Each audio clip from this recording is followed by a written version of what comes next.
April 1945, Dachau, Germany. As Allied forces pushed deep into Germany, the war was visibly collapsing. Cities fell, units surrendered, but nothing prepared American soldiers for what they found near the town of Dachau. Leading elements of the 157th Infantry Regiment, 45th Infantry Division was Lieutenant Colonel Felix L. Sparks, a hardened combat officer who had survived Sicily, Salerno, Anzio, and southern France. Outside Dachau, Sparks's men encountered a train sitting silently on a siding. The doors were opened. Inside were the bodies of thousands of prisoners, starved, beaten, executed. Many had been shot at point-blank range. Then they entered the camp itself. What they saw broke discipline. SS guards were still present. Some attempted to surrender. Others hid among prisoners.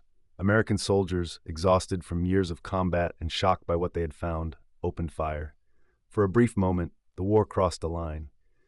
Lieutenant Colonel Sparks did something few commanders ever face. He ran directly into the gunfire. Witnesses later said Sparks physically struck one of his own soldiers' rifle upward, knocking a shot into the air. He shouted orders, reasserted control, and stopped the killing. It wasn't easy. Men were crying, some were screaming, others were completely numb. Sparks ordered guards secured, medical aid given immediately to prisoners, and food distributed under controlled conditions, preventing deadly overeating among the starved survivors. He then reported the incident honestly up the chain of command, knowing full well the consequences could end his career. An investigation followed. Sparks was cleared. Historians later concluded that while emotions exploded in the moment, it was Sparks' intervention that prevented far greater bloodshed and restored order in unimaginable circumstances. Felix Sparks would later become a general, but those who served under him said that Dachau, not combat, was the hardest day of the war.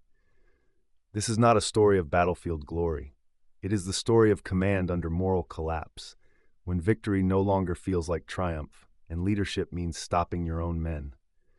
World War II did not end cleanly. Sometimes an officer's bravest act was pulling soldiers back from the edge.